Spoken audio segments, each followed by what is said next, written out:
So this is the 50mm full frame Sirui T2.9 anamorphic lens, and it has a case of the wobbles when it's matched with the Canon R6. Let's get into this.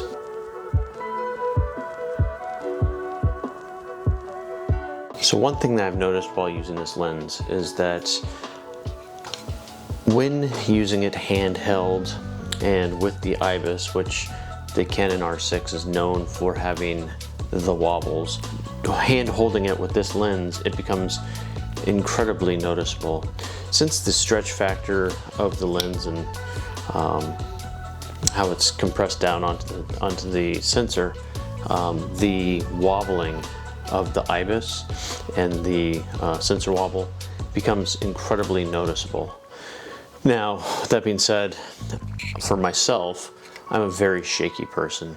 I have to either have my camera on a tripod, on a gimbal, or some other rig that holds it steady. Doing things handheld for me is not necessarily an option unless I'm using an image stabilized lens with the IBIS on the R6. But with this lens, it becomes horrible. Now, the wobble I noticed really, stood out on my recent adventure to a Japanese garden. I was wandering around hoping that the IBIS would handle a little bit of the jitters that I have. I am not a very steady person, but what I noticed when I got home was that anything that I did handheld where the camera wasn't resting on a solid surface or pressed tightly against my body became completely unusable. The wobble just gets completely exaggerated and looks absolutely horrible. That might not be the case for everybody, and it might not be the case for all cameras that have an RF adapter or an E or whatever to use this lens on. But for myself and the R6, pairing those two up with the wobble does not make it a good pair. So one thing that I'm going to do is I'm going to show you some footage. Just keep an eye on how the background sort of moves and jiggles. It's not even natural looking how it jiggles. So when you stretch this out to the 1.6 format, it becomes very noticeable and the wobbles really stand out. In the camera and it's squeezed and being recorded, it's not as noticeable. But when you unsqueeze it in post and you're in like DaVinci Resolve, the wobbles become very noticeable. I'm not going to say that this was anything in particular to the setup or the aperture, the shutter speed, or anything else.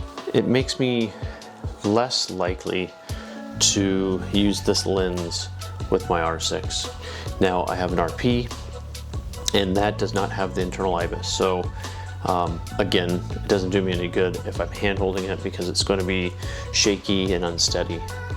But in this case, with this lens and the R6, even panning with the tripod would show a little bit of the wobble, especially if you do it quickly or it's not as fluid.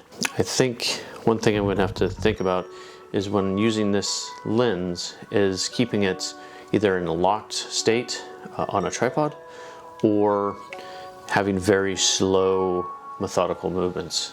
I'm going to have to do a little bit more tests on this, sort of verify and validate that it is in fact the situation that I am seeing, and just take it for what it's worth. Overall, this lens does produce great images.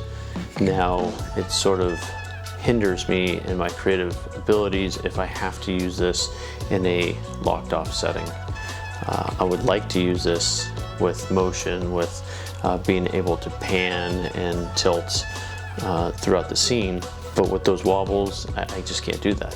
One thing to be aware of with the Sirui 50mm full frame RF, if you're going to use this with the Canon R6, get ready for some wobbles.